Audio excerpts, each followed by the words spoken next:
Assalamualaikum warahmatullahi wabarakatuh.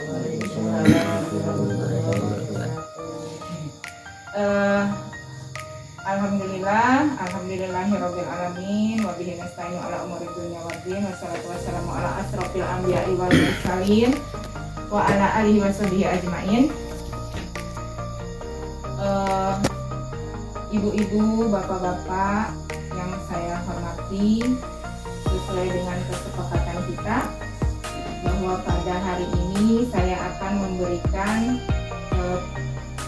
pengajaran atau memberitahukan tentang permasalahan mengenai masalah TB paru ya Pak, ya Bu.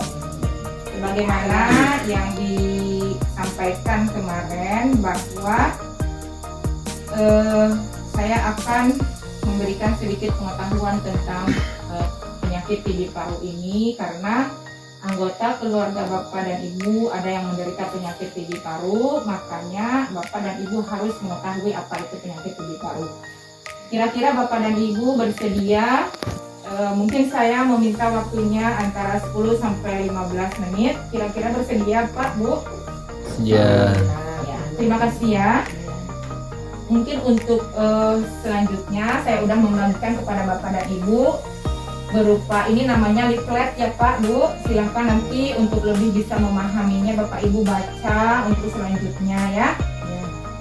Mungkin sekarang saya akan menjelaskan sedikit mengenai yang pertama, apa itu penyakit TB paru, bagaimana cara penularannya, kemudian faktor resikonya, kemudian bagaimana caranya supaya kita terhindar dari TB paru, bagaimana dan pengobatannya seperti apa. Ya, nanti akan saya beri waktu untuk Bapak dan Ibu kalau misalnya ada yang ditanyakan nanti setelah penjelasan yang saya berikan ya Pak, Bu.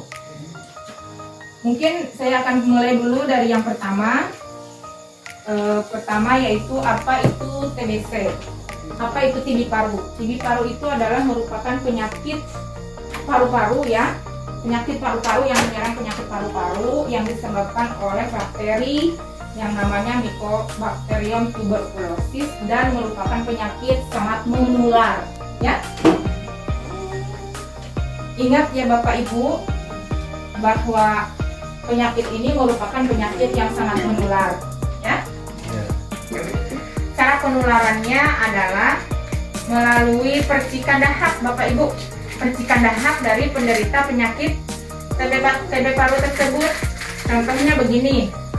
Misalnya Ibu Mbak ini kan yang lagi batuk, dia batuk tanpa memakai masker dan tidak ditutup mulutnya, otomatis dia akan mengeluarkan percikan dahak ya. Nah, terus Ibu kita juga tidak memakai masker, otomatis akan berhirup sama kita. Jadi percikan dahak yang dikeluarkan oleh Mbak tadi itu mengandung bakteri. Bakteri tersebut nanti kehisap oleh kita dan akan menularkan yang namanya penyakit TB paru ya. Itu seperti itu proses penularannya. Yang berikutnya adalah resikonya. Yang beresiko terkena penyakit paru ini yang pertama orang yang berada di faktor lingkungan. Faktor lingkungan ini faktor lingkungan yang padat penduduknya, kemudian faktor lingkungan yang kumuh, kemudian yang berikutnya adalah faktor usia. Usia dewasa, muda atau produktif cenderung lebih beresiko untuk tertular penyakit ini. Kemudian faktor perilaku yaitu batuk dan bersin yang tidak ditutup ya. Kemudian merokok. Nah, faktor perilaku merokok juga merupakan penyebab faktor risiko terjadinya penyakit paru. Bapak merokok nggak Pak? Merokok. Hati-hati ya, itu beresiko. Makanya mulai sekarang coba berpikir lagi untuk merokok ya. Yang berikutnya, bagaimana strategi meningkatkan pola hidup bersih supaya kita tidak terkena penyakit TB ini. Yang pertama, upayakan supaya sinar matahari ini ada masuk ke dalam ruangan rumah Bu. Jadi bagusnya ruangan kita ini terang ya. Jangan lembab gitu kan. Kalau ada sinar matahari masuk otomatis bakterinya itu akan hilang gitu, akan mati kena sinar matahari.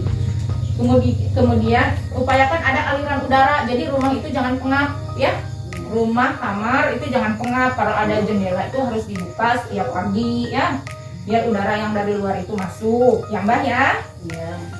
Kemudian pisahkan ruang tidur sementara. Kalau misalnya ada anggota keluarga ibu bapak yang menderita, misalnya kayak Mbah ini, pisahkan, jangan bareng-bareng kita tidur dengan orang tersebut, supaya meminimalisir jangan sampai tertular. Jadi pisah sendiri tidurnya gitu ya. Kemudian bagaimana cara pengobatannya? Nah, pengobatan TB paru ini lumayan lama Bu, minimal tuh 6 bulan. Minimal 6 bulan. Dia ada terdiri dari 2 fase, fase lanjut, fase intensif sama fase lanjutan. Fase intensif itu 2 sampai 3 bulan. Kemudian fase lanjutan itu 4 sampai 7 bulan ya. Jadi lama kan Bu? Dan minum obatnya itu ini tidak boleh terputus. Dia harus teratur diminum setiap hari. Tidak boleh ada yang bolong. Kalau misalnya ada yang bolong, nanti harus diulang kembali. Diulang kembali dari nol, dari awal. Nanti takutnya kalau misalnya kita tidak teratur minum obat akan menimbulkan yang namanya penyakit TB paru resisten. Dan ini pengobatannya bukan hanya minum obat, tetapi dia melalui injeksi selama 9 bulan. Jadi setiap hari itu diinjeksi. Bukan hanya minum obat aja, tapi dia diinjeksi Bu. Selama 9 bulan baru dia bisa sembuh. Kan makanya harus benar-benar hati-hati minum obat ini, harus penuh kedisiplinan. Dan bagi Mbah, misalnya Mbah ini kan minum obat selama 6 bulan. Keluarga tolong dipantau, diminumkah atau tidakkah obat tersebut ya, harus dimonitor. Kemudian apa sih manfaatnya dari minum obat tersebut? Manfaatnya adalah yang pertama menyembuhkan tentunya ya. Kalau diminum secara teratur pasti sembuh. Banyak kok penderita TB yang sembuh asal minum obatnya itu teratur. Yang kedua, mencegah kematian. Yang ketiga, mencegah kekambuhan kembali. Mencegah menurunkan terjadinya penularan. Efek sampingnya apa? Memang ada efek samping. Setiap obat itu pasti ada efek samping ya. Yang pertama, nafsu makan biasanya cenderung menurun. Kemudian ada juga menimbulkan nyeri sendi, kan kesemutan, demam, bahkan ada yang menimbulkan mual. Ya, kira-kira untuk sementara itu saja penjelasan saya. Kira-kira ada yang mau ditanyakan Bapak Ibu? Silahkan. Mbak nanya kurang Ibu. Kalau ini demam sakit kepala nih, pusing ya Bu. Ya, ini ya Bu ya, demam. Gejala-gejala dari TB paru itu apa saja mungkin ya? Gejala-gejala TB paru itu adalah diantaranya pertama, dia batuk. Yang dicurigai seseorang menderita TB paru, dia mengalami batuk. Nah, batuknya itu tidak sembuh-sembuh walaupun sudah diobati dalam 2 minggu. Nah, kalau misalnya dalam 2 minggu kita batuk tidak ada perubahan walaupun sudah diobati, kita wajib melakukan yang namanya tes dahak. Ya, tes dahak kita harus dites karena itu sudah mengarah ke arah situ. Kemudian sering keluar keringat dingin kalau malam, terjadi penurunan berat badan ya, itu ciri-cirinya. Karena terjadi penurunan nafsu makan, otomatis terjadi penurunan berat badan ya, seperti itu. Kira-kira bagaimana dengan penjelasan saya Bapak Ibu? Cukup jelas? Jelas, Ada Bu. yang mau ditanyakan lagi? Ada. Apa Pak? Kira-kira ketika orang sudah terkena TB paru, apa langkah selanjutnya agar bisa cepat disembuhkan atau cepat ditangani? Ya, yang pertama itu tadi, langkah yang pertama kita harus melakukan pengecekan, pemeriksaan diri ke petugas kesehatan ya. Kalau misalnya kita sudah tahu, sudah ada hasil bahwa kita menderita penyakit TB paru, langkah yang selanjutnya hubungi petugas puskesmas terdekat. Karena di situ, di puskesmas terdekat tersebut disediakan obat gratis untuk penderita penyakit TB selama 6 bulan itu. Jadi minum obat yang disediakan oleh puskesmas, ada program pemerintah Bu. Kayak sekarang ini Mbak kan mendapatkan pengobatan dari pemerintah selama 6 bulan. gratis obatnya, ya. Jadi minum obatnya harus teratur itu. Jadi konsul ke petugas kesehatan terdekat. Langkah selanjutnya nanti kan akan ditunjukkan arahnya kemananya. Seperti itu ya Pak ya. Iya Berarti Bu. penularan ini bisa menular sama anak balita, Bu? Bisa. Makanya kita harus hati-hati. Salah satu perilaku sehat kayak sekarang ini ya. Salah satu perilaku sehat untuk mencegah terjadi penularan yaitu salah satunya dengan memakai masker. Makanya kalau kita batuk atau bersin kita harus tutup. Jangan dibiarkan. Terus kemudian kalau orang yang sudah menderita TB ini tidak boleh membuang dahaknya secara sembarangan. Dia harus ada tempat tertentu, di tempat tertutup, tidak boleh dibiarkan asal cerot-cerot. Nah, itu berbahaya sekali gitu kan. Karena bisa menimbulkan penularan yang luar biasa. Tidak sedikit. Misalnya dalam saat ini mbahnya sakit, beberapa bulan kemudian bisa jadi cucunya atau anaknya sakit yang sama. Karena itu terjadi karena penularan yang dalam dari pola perilaku tadi yang tidak disiplin ya Pak ya. Iya. Jadi bukan hanya kepada balita, kepada siapa saja berpotensi untuk menular, sangat menular gitu ya, seperti itu. Jadi seperti itu penyakit yang COVID ini, Bu. Ya, ini justru lebih berbahaya dari COVID sebenarnya Pak Bu. Nah, mungkin saya akan sedikit bertanya kembali ya. Kalau misalnya Bapak dan Ibu sudah paham, coba Bapak sebutkan aja ya. Coba Bapak sebutkan kembali apa itu TB paru. Bisa Bapak menyebutkan kembali Pak?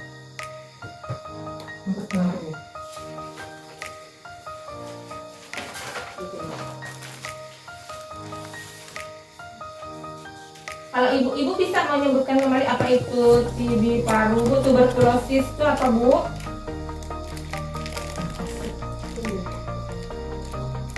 Ya, kalau nggak faktornya Bu, faktornya. Faktor Perilaku. ya, faktor perilakunya ya. Salah satunya adalah kemudian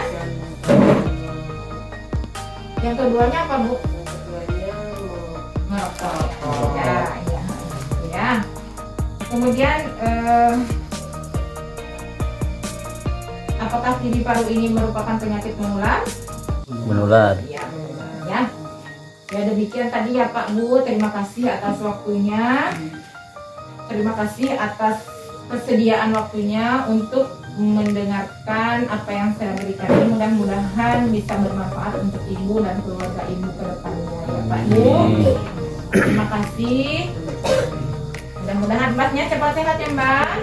Ya, jangan lupa Mbak apa yang dipesankan tadi ya Mbak ya, minum obatnya harus teratur ya Mbak, dan meningkatkan gizinya juga. Ya, sebelum saya akhiri, saya mohon maaf apabila ada saya telah mengganggu waktu Bapak dan Ibu semua. Terima kasih dan mohon maaf apabila ada salah kata dan juga saya kurang sopan. Selamat beristirahat Mbak ya. Saya permisi. Terima kasih sekali lagi. Assalamualaikum warahmatullahi wabarakatuh. Waalaikumsalam warahmatullahi